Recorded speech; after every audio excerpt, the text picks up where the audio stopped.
जय हिंद दोस्तों। A2B2 study के यूट्यूब चैनल पर मैं रंजीत केसरी आप सभी का एक बार फिर से आज की इस नई वीडियो में हार्दिक स्वागत करता हूं। दोस्तों फाइनली यूपी पॉलिटेक्निक प्रवेश परीक्षा 2025 का इन्फॉर्मेशन ब्राउचर यानी कि जिसमें कि आपके एग्ज़ाम कब होंगे, एग्ज़ाम डेट क्या होगा, कौन कौन से ग्रुप के लिए आप आवेदन कर सकते हैं, आपके एग्जामिनेशन में माइनस मार्किंग यानी नेगेटिव मार्किंग होगा या फिर नहीं होगा, 2025 की जो प्रवेश परीक्षा होने वाली है इसमें आपका एडमिट कार्ड कब जारी होगा, एग्ज़ाम सेंटर आपको कब दिया जाएगा, एग्ज़ाम आपका कब होगा, कंप्लीट जानकारी इस इन्फॉर्मेशन ब्राउचर में दिया गया है। ये ब्राउचर आज ही जारी किया गया है। इस वीडियो में आपको जो कंप्लीट इन्फॉर्मेशन है वो देने वाले हैं कि आप किस ग्रुप से फॉर्म को फिलअप करेंगे और किस ग्रुप के अंतर्गत कौन सा कोर्स आता है। तो वीडियो पर लास्ट तक बने रहिएगा। अगर आपने अभी तक फॉर्म नहीं भरा है तो ये वीडियो आपके लिए वेरी वेरी वेरी इंपॉर्टेंट होने वाला है। चलिए वीडियो को स्टार्ट करते हैं। ये इन्फॉर्मेशन वाउचर आप हमारी जो टेलीग्राम चैनल है जिसका लिंक वीडियो के डिस्क्रिप्शन में मिल जाएगा, वहाँ पर आप जाकर के डाउनलोड कर सकते हैं या फिर आप जीकअप की ऑफिशियली वेबसाइट पर जाकर के डाउनलोड कर सकते हैं। सबसे पहले यहाँ पर आपके एग्जामिनेशन डेट को ही मेंशन किया गया है। आप सभी की जो परीक्षाएं हैं वो CBT बोर्ड यानी कि कंप्यूटर आधारित परीक्षा होने वाली है। आप सभी के जो एग्जामिनेशन है वो 20 मई यानी कि 20 मई 2025 में आप सभी की जो प्रवेश परीक्षा है वो होने वाली है। अब आपको बता दें कि आप सभी की जो परीक्षाएं हैं वो अलग अलग ग्रुप के बच्चों के लिए अलग अलग कराई जाती हैं। आपकी परीक्षाएं 20 मई से स्टार्ट होंगी और 28 मई 2025 के बीच में कंडक्ट कराई जाएंगी।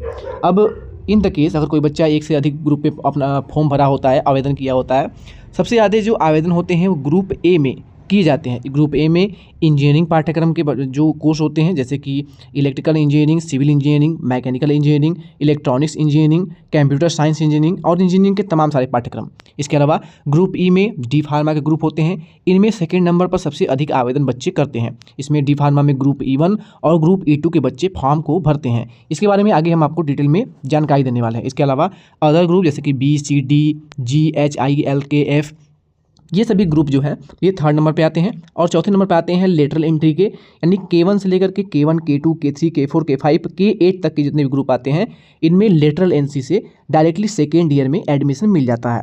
आप सभी की जो एग्जामिनेशन है वो 20 से 28 मई के बीच में होने वाली है। ये बात हो गई आपके एग्जामिनेशन के लिए, ठीक है। एग्जाम डेट आपके हो सकते हैं चेंज भी हो सकते हैं अगर फॉर्म के डेट भरने की जो है डेट है अगर उसको बढ़ाया जाता है तो। आगे बात कर लेते हैं यहाँ पर समय सारणी के बारे में जो कि डिटेल्ड यहाँ पे शेड्यूल मेंशन किया गया है जीकअप के द्वारा। प्रवेश परीक्षा 2025 के ऑनलाइन आवेदन प्राप्ति का जो डेट यहाँ पे सबसे पहले आपका जो फॉर्म है वो 15 तारीख से शुरू किया गया है और 30 तारीख तक 30 अप्रैल 2025 तक यानी 4 महीने तक आप फॉर्म को भर पाएंगे। इसके बाद अगर आपने कोई फॉर्म भर दिया है उसमें कोई गलती हो गई है, अब आप चाहते हैं कि उसको सुधार करना चाहते हैं तो आपको परेशान नहीं होना है। आवेदन पत्र में सुधार का जो डेट है वो 1/5/2025 यानी कि मई में 1 तारीख से आप आवेदन को सुधार कर पाएंगे अगर कोई इसमें गलतियाँ किया है तो। और एक बार ध्यान रखिएगा, अगर गलती किया है तो गलती को 200% आपको सुधारना होगा ही होगा। अगर उसको आप सुधार नहीं करते हैं, अगर आप एग्ज़ाम क्वालिफाई कर लेते हैं, अच्छा अंक लाते हैं, गवर्नमेंट कॉलेज आपको मिल जाता है, उसके बाद अगर आप सुधार नहीं किए होते हैं, अगर कोई इन्फॉर्मेशन मिस्टेक होता है आपके एग्जामिनेशन फॉर्म में तो आपका एडमिशन जो है वहीं पर कैंसिल किया जा सकता है। प्रवेश पत्र जो है आपके कब आएंगे, आपके एडमिट कार्ड 2025 इंट्रेंस एग्जाम के वो 14 मई 2025 से आपकी ऑफिशियली वेबसाइट पे आ जाएंगे, वहाँ से आप डाउनलोड कर पाएंगे। यहाँ पे एक चीज़ आप बता दें कि 14 से आपके एडमिट कार्ड आएंगे। एडमिट कार्ड आने के 3 दिन पहले आपको वेबसाइट पर ऑनलाइन मॉक टेस्ट भी जो है दिया जाएगा, जिसको देख करके आप ये अनुमान लगा पाएंगे कि CBT एग्ज़ाम कैसे देना होता है। हालांकि चैनल पर ऑलरेडी हमने कई सारी आपको डेमी वीडियो दी रखी है। अब यहाँ पे एक सवाल आता है कि ग्रुप A, E या फिर ये जो आपके 4 ग्रुप हैं जिनके एग्ज़ाम कराए जाते हैं तो किसका एग्ज़ाम कब होगा। तो देखिए ये जो चीज़ है ये आपके एग्ज़ाम जब होने वाले होंगे यानी कि 20 मई, इससे पहले जब आपके एडमिट कार्ड जारी होंगे यानी जैसे ही आपका प्रवेश पत्र जारी होगा 14 तारीख को, उसी दिन आपको ये बताया जाएगा कि आपका एग्ज़ाम कब होगा। ग्रुप A का एग्ज़ाम सबसे पहले कराया जाता है, उसके बाद ग्रुप A के बच्चों के जो एग्ज़ाम है वो कराए जाते हैं। तो इस प्रकार से आप समझ सकते हैं आपका एग्ज़ाम सबसे पहले A वालों का होगा, फिर E वालों का होगा, फिर इन ग्रुप वाले बच्चों का होगा, फिर जो ग्रुप K1 और K2, K3 वाले बच्चे होते हैं लेटर एंट्री के, उनका एग्ज़ाम सबसे अंत में कराया जाता है। सभी के एग्ज़ाम अलग अलग डेट में होते हैं, इसलिए 20 से 28 यानी 8 दिनों में बच्चों की संख्या को देखते हुए एग्ज़ाम आपके कराए जाएंगे। अगर संख्या कम होती है तो एक ही दिन में 2 से 3 पालियों में एग्ज़ाम आपके हो सकते हैं। अब सबसे बड़ी बात आती है एग्ज़ाम हो जाने के बाद आपके परीक्षा फल से संबंधित क्या तिथियाँ होने वाली हैं। सबसे इम्पोर्टेंट डेट जो होगी वो होगी 2/6/2025, यानी 2 तारीख को छठे महीने में यानी कि जून में आपका जो आंसर की है उत्तर कुंजी वो जारी हो जाएगा और वो 2, 3, 4 कुल 3 दिन तक वेबसाइट पे 3 दिन तक अवेलेबल होगा। आप अपना आंसर की मिलान कर पाएंगे, उस पर आपत्ति वगैरह दर्ज कर पाएंगे, जिसके लिए 100 रुपया पर क्वेश्चन के हिसाब से आपको आपत्ति शुल्क देना होता है। आपका फाइनल रिजल्ट यानी कि जो आपका रैंक कार्ड होता है, जिसको कि आप रिजल्ट भी बोलते हैं, वो आपका 10 तारीख को 10 जून 2025 को ऑफिशियली वेबसाइट पे अवेलेबल हो जाएगा। काउंसलिंग और आवंटन प्रक्रिया जो है इसका भी कोई भी डेट यहाँ पे मेंशन नहीं किया गया है कंफर्म, लेकिन 15/6/2025 से यानी 15 जुलाई से जून से आप सभी के जो काउंसलिंग प्रक्रिया है वो स्टार्ट हो जाएगी और इसका पूरा शेड्यूल आपके वेबसाइट पे अवेलेबल हो जाएगा। समस्त काउंसलिंग प्रक्रिया के माध्यम से जो अंतिम तिथि होगी यानी कि 2025 में पॉलिटेक्निक के किसी भी कोर्स में अगर आप प्रवेश लेना चाहते हैं तो आखिरी जो डेट होगी वो 31 जुलाई होगी। 31 जुलाई के बाद पॉलिटेक्निक के किसी भी कोर्स में एडमिशन नहीं दिया जाएगा। तो ये पूरी डेट होगी आपकी। अब बात कर लेते हैं सबसे पहले कि आपका जो चीज़ें हैं इस इन्फॉर्मेशन वाउचर में वो क्या क्या हैं। सबसे पहले बात कर लेते हैं ग्रुप्स के बारे में, क्योंकि ये पीडीएफ जो है काफ़ी लंबा है, लेकिन इसमें जो इंपॉर्टेंट चीज़ें जो क्या कुछ पता होनी चाहिए वो हम आपको बताएंगे। सबसे पहले ग्रुप के बारे में बात कर लेते हैं। ग्रुप ए में कौन कौन से पाठ्यक्रम आते हैं, तो ग्रुप ए में ये 3 वर्ष का पाठ्यक्रम होता है। इसमें इंजीनियरिंग पाठ्यक्रम आते हैं, जैसे कि इंजीनियरिंग में मैंने आपको बताया electrical engineering, civil engineering, mechanical engineering, computer science engineering, यानी इंजीनियरिंग का जो भी पाठ्यक्रम होता है वो ग्रुप ए के इंटर आता है, ठीक है, इसके अंतर्गत आ जाता है। ये 3 वर्ष का कोर्स होता है। अगर आपके हाई स्कूल में यानी 10वीं कक्षा में कम से कम 35% अंक के साथ आप पास हुए हैं तभी आप इस कोर्स के लिए फॉर्म भर पाएंगे, ठीक है। अब देखिए यहाँ पे आपका सिलेबस बताया गया है। आपके गणित के 50% क्वेश्चन आपके हाई स्कूल से, भौतिक विज्ञान और रसायन विज्ञान से दोनों मिला करके 25% क्वेश्चन यानी 50% क्वेश्चन आपके एग्जाम में आते हैं। एग्रीकल्चर इंजीनियरिंग ये आपके ग्रुप बी के अंतर्गत आता है। ग्रुप बी से अगर फॉर्म भरते हैं तो 3 वर्ष में आपको एग्रीकल्चर इंजीनियरिंग पढ़ना होता है। इसमें भी आपके हाई स्कूल में कम से कम 35% मार्क्स अनिवार्य होने चाहिए। सिलेबस जो है वो बिल्कुल ग्रुप ए के ही समान है, ठीक है। अब यहाँ पे कृषि के भी 50% क्वेश्चन पूछे जाते हैं। आगे बात कर लेते हैं ग्रुप सी। ग्रुप सी में आपके fashion designing and garment technology है, होम साइंस है, टेक्सटाइल डिजाइनिंग है, टेक्सटाइल डिजाइनिंग प्रिंटिंग है।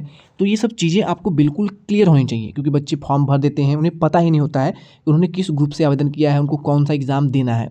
तो इन चीज़ों का आपको विशेष ध्यान देना है। इसमें भी आपके 10वीं में 35% मार्क्स अनिवार्य होने चाहिए। इसमें इंग्लिश और हिंदी के क्वेश्चन पूछे जाते हैं, रीजनिंग के 20% क्वेश्चन पूछे जाते हैं, 50% इंटेलिजेंस के और जनरल अवेयरनेस के क्वेश्चन 30% आपसे पूछे जाते हैं। ग्रुप डी की बात कर ले तो modern office management and secretarial practice के ये 2 वर्ष का कोर्स होता है। इसमें आपके इंटरमीडिएट या फिर हाई स्कूल के समकक्ष आप फॉर्म को भरते हैं। इसका सिलेबस जो है यहाँ पे आप देख सकते हैं, कुछ इस प्रकार से इसका जो सिलेबस है यानी एग्जाम में जो क्वेश्चन आते हैं वेटेज होता है वो बताया गया है। डिप्लोमा इन फार्मेसी ये काफ़ी इंपॉर्टेंट जो है ग्रुप है और इसका खासतौर पे चैनल पर फुल प्रिपरेशन कराई जाती है हमारे चैनल पर। अगर पहली बार चैनल पर विजिट कर रहे हैं तो सब्सक्राइब कर लें अगर आप ग्रुप ई के लिए आवेदन कर रहे हैं तो। हालांकि आपको ग्रुप ई के अलावा जितने भी ग्रुप हैं उससे रिलेटेड हर एक सही और सटीक अपडेट, हर एक पल पल की अपडेट यहाँ पर आपको हम देते रहते हैं। सबसे पहले डिप्लोमा इन फार्मेसी में 2 आपके कोर्स आते हैं, ग्रुप E1 और ग्रुप E2। अगर आपका इंटरमीडिएट में हाई स्कूल इंटरमीडिएट में आपने बायोलॉजी या फिर साइंस साइड से लेकर पढ़ा हुआ है तो दोनों ही ग्रुप के बच्चे आवेदन कर सकते हैं। ग्रुप E1 के लिए जो आपके बायोलॉजी वर्ग के बच्चे होते हैं वो अप्लाई करते हैं। ग्रुप E2 के लिए मैथ वर्ग के बच्चे अप्लाई करते हैं। 2 वर्ष का कोर्स ये भी होता है। इसमें आपके 12th में फिजिक्स केमिस्ट्री मैथ या फिर फिजिक्स केमिस्ट्री बायोलॉजी होना अनिवार्य है, ठीक है। अब इसका सिलेबस, डिटेल सिलेबस आपको हमारे चैनल पर ऑलरेडी अपलोड रखा है, आप जाके देख सकते हैं। इसके बाद ग्रुप एफ में आता है आपका post graduate diploma in biotechnology. 1 वर्ष का ये कोर्स होता है। बीएससी वाले बच्चे बायोलॉजी, केमिस्ट्री और बायोकेमिस्ट्री विषयों के साथ अगर उत्तीर्ण हैं तो ये अप्लाई कर सकते हैं इसके लिए। रसायन यानी केमिस्ट्री, जंतु विज्ञान, वनस्पति शास्त्र, इसका वेटेज यहाँ पे ये रहा, ठीक है। ग्रुप जी में तमाम सारे यहाँ पे कोर्स आते हैं, जैसे यहाँ पे आप देख सकते हैं ग्रुप जी में पीजी डिप्लोमा के कोर्स आते हैं, ठीक है। यहाँ पे तमाम सारे कोर्स आप देख सकते हैं और इनका जो सिलेबस है लगभग ये है सेम, ठीक है। यहाँ पे तथैव लिखा गया है, इसका मतलब सिलेबस सेम ही है। तो ये कंप्लीट सिलेबस हो गया। अब यहाँ पे 6ठे नंबर पे देखिए पीजी डिप्लोमा के और भी ये कोर्स हैं, यहाँ पे आप देख सकते हैं सिलेबस जो है सबका लगभग सेम है और सभी ये कोर्स 1 वर्ष के होते हैं पीजी डिप्लोमा के। इसके बाद आपका आता है ग्रुप एच जो कि होटल मैनेजमेंट का कोर्स होता है। ठीक है, और इसमें भी आपके 12th में 35% मार्क्स होने चाहिए और ये इसका सिलेबस रहता है। ठीक है, ग्रुप आई की बात कर ले तो डिप्लोमा इन एयरक्राफ्ट मेंटेनेंस एवोनिक्स, ठीक है। और यहाँ पे ग्रुप के की बात कर ले तो डिप्लोमा इन इंजीनियरिंग पाठ्यक्रम में अगर आप किसी भी कोर्स में लेटरल एंट्री सेकेंड ईयर में प्रवेश लेना चाहते हैं तो ग्रुप के से आपको फॉर्म को अप्लाई करना होता है। ये केवल 2 वर्ष का कोर्स होता है। यहाँ पे अंतर आपको बता दें, अगर कोई बच्चा ग्रुप ए से फॉर्म को भरता है और कोई ग्रुप के से फॉर्म भरता है तो ग्रुप ए में जितने भी कोर्स होते हैं ना, जितने भी ब्रांच होते हैं, ग्रुप के में भी उतने ही सेम ब्रांच होते हैं। एज एग्जाम्पल अगर ग्रुप ए में अगर बात कर ले हम इलेक्ट्रिकल इंजीनियरिंग का, इलेक्ट्रिकल हो गया, सिविल हो गया, ठीक है, यहाँ पे मैकेनिकल को भी ले लें, ठीक है, सभी लगभग मैकेनिकल। उसी प्रकार ग्रुप के में भी आपके इलेक्ट्रिकल होता है, सिविल होता है, मैकेनिकल होता है, इलेक्ट्रॉनिक्स होता है, सभी होते हैं। अब ग्रुप ए से अगर फॉर्म को भरते हैं, इसको क्वालिफाई करते हैं तो आपको फर्स्ट ईयर से चीज़ों को लेकर के चलना होता है, पढ़ना होता है। ग्रुप के से अगर आप फॉर्म को भरते हैं तो डायरेक्टली आपको सेकेंड ईयर में एडमिशन मिलता है, डायरेक्टली सेकेंड ईयर में एडमिशन मिलता है। लेकिन आपको ये फर्स्ट ईयर में जो पहला साल का क्वेश्चन जो आपका एग्ज़ाम होता है उसके पेपर को आपको क्वालिफाई करना होता है, उसके एग्ज़ाम आपको देने होते हैं। उम्मीद है आपको समझ में आ गया होगा। ग्रुप के का सिलेबस आपको बता दें तो अगर आपने इंटरमीडिएट किया हुआ है तब आप जो है ये फॉर्म अप्लाई कर सकते हैं। इंटरमीडिएट के लिए अगर है आप एलिजिबल हैं, इंटरमीडिएट कर चुके हैं तो ग्रुप के से आवेदन आप कर सकते हैं।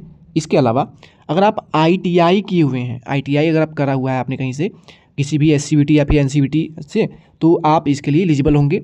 आप 10वीं कक्षा पास करने के बाद ITI किए हुए हैं फिर भी एलिजिबल हैं ग्रुप के लिए, ठीक है। अब देखिए सिलेबस का कुछ अलग तरीके से होता है।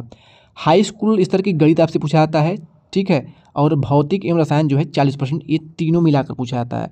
अगर आप ITI के स्टूडेंट हैं तो 60% क्वेश्चन जो है आपके ब्रांच से, जिस ब्रांच से आपने ITI किया हुआ है, अगर आपने इलेक्ट्रिकल से ITI किया हुआ है तो इलेक्ट्रिकल के 60% क्वेश्चन पूछे जाएंगे आपसे।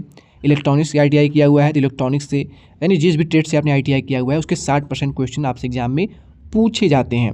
अगर आपने 12th किया हुआ है तो 12th के बच्चों के लिए physics plus chemistry plus math, इन तीनों को मिला करके आपके 60% क्वेश्चन पूछे जाते हैं, ठीक है। तो उम्मीद है आपको ये चीज़ें बिल्कुल अच्छे से समझ आ होंगी। ये पूरा आपको हमने हर एक ग्रुप के लिए सिलेबस बता दिया है। यहाँ पे एक लास्ट में एक ग्रुप और आता है, वो आता है ग्रुप L, जिसमें कि post diploma in industrial safety के जो कोर्स हैं वो आते हैं।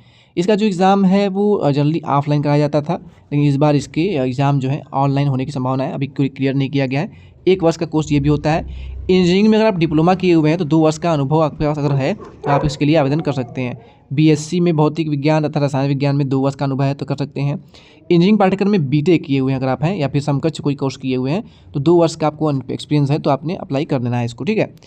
हाई स्कूल स्तर की भौतिकी विज्ञान 20%, रसायन विज्ञान 20% जो है इसकी जो सिलेबस है।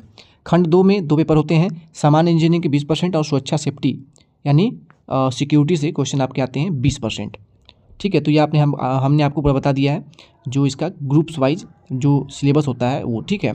इसके बाद आगे बात कर लेते हैं कि इसके लिए आपका जो इम्पोर्टेंट चीज़ें हैं, क्योंकि ये बहुत ही बड़ा जो है पूरा PDF है। इसके बाद देखिए सबसे इम्पोर्टेंट आपके लिए आ जाता है आरक्षण, ठीक है।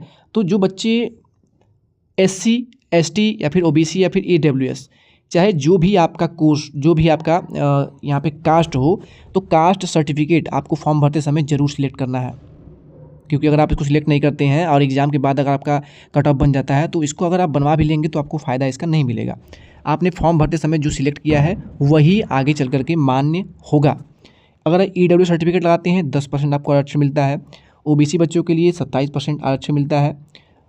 SC के लिए 2% और ST के लिए 21% आरक्षण आपको मिल जाता है, ठीक है। तो ये बात हो गई आपके आरक्षण की। आवेदन के लिए अगर आप जनरल कैटेगरी के बच्चे हैं या फिर OBC हैं तो आपको 300 रुपये देना है। इसके अलावा अदर किसी भी कोर्स के बच्चे हैं किसी भी कास्ट के तो उनको 200 रुपये एक ग्रुप के लिए आवेदन के लिए शुल्क जो है वो देना है। आप सभी का जो एग्ज़ाम है वो कुल 2.5 घंटे का एग्ज़ाम होगा, जो कि CBT मोड यानी कंप्यूटर मोड पे आपको एग्ज़ाम देना होगा। बात कर लें कि आपके एग्ज़ाम में निगेटिव मार्किंग है कि नहीं है, जो कि वेरी इंपॉर्टेंट क्वेश्चन है हर एक के माइंड में। तो आपको बता दें कि आपके एग्ज़ाम में निगेटिव मार्किंग 2023 से ही हटा दिया गया है और 2025 में भी यही नियम लागू किया गया है। आपके एग्ज़ाम में कुल 100 क्वेश्चन पूछे जाएंगे, ध्यान समझिएगा 100 क्वेश्चन पूछे जाएंगे, हर एक क्वेश्चन को आपको 4 अंक मिलेंगे, यानी कुल 400 अंक आपको एग्ज़ाम में मिल सकते हैं। एक क्वेश्चन सही है तो 4 अंक, 100 क्वेश्चन सही है तो 400 नंबर आपको मिलेगा। लेकिन अगर आप कोई क्वेश्चन गलत करके एग्ज़ाम में आते हैं तो आपको उसका कोई भी नेगेटिव मार्किंग नहीं काटना होगा, नहीं देना होगा। यानी कि अगर आप 100 में से अगर आप 50 क्वेश्चन सही करके आए हैं तो 5 और 4 का मल्टीप्लाई कर दीजिए, यानी 200 अंक आपको मिल जाएंगे। अगर आपने 50 क्वेश्चन गलत कर रखा है तो उसमें से आपके कोई भी अंक इस 200 में से नहीं काटे जाएंगे। ठीक है, तो उम्मीद है आपको ये समझ में आ गया होगा।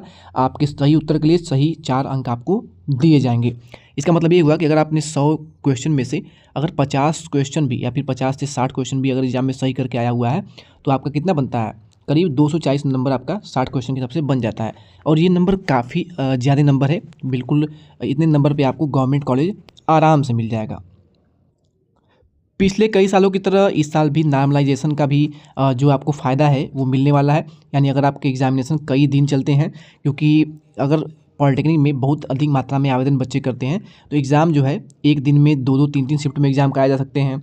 आपके एग्ज़ाम जो है करीब 8 दिन चलने वाले हैं इस इन्फॉर्मेशन ब्राउचर के अकॉर्डिंग, 8 डेज। ठीक है, तो 8 डेज में आपके एग्ज़ाम कराए जाएंगे तो 8 तरीके के पेपर ही बनाने होंगे और हर एक पेपर एक जैसा बन जाए, ईजी लेवल का बन जाए या फिर कोई पेपर हार्ड लेवल का भी बन सकता है।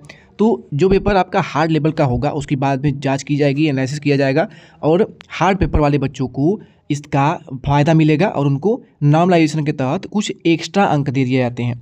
और इस एक्स्ट्रा अंक में कम से कम 15 अंक तक जो है बच्चों को बढ़ाकर मिल जाते हैं। यानी आपका एग्ज़ाम हो गया, रिजल्ट आ गया, मान लीजिए रिजल्ट में आपको केवल 200 नंबर मिला हुआ है। आपका शिफ्ट का जो पेपर था, आपका जिस दिन में एग्ज़ाम था वो पेपर काफ़ी कठिन था, तो आपको इसमें 10 से 15 अंक मिल जाएंगे और आपका जो मार्क्स है वो 210 हो जाएगा।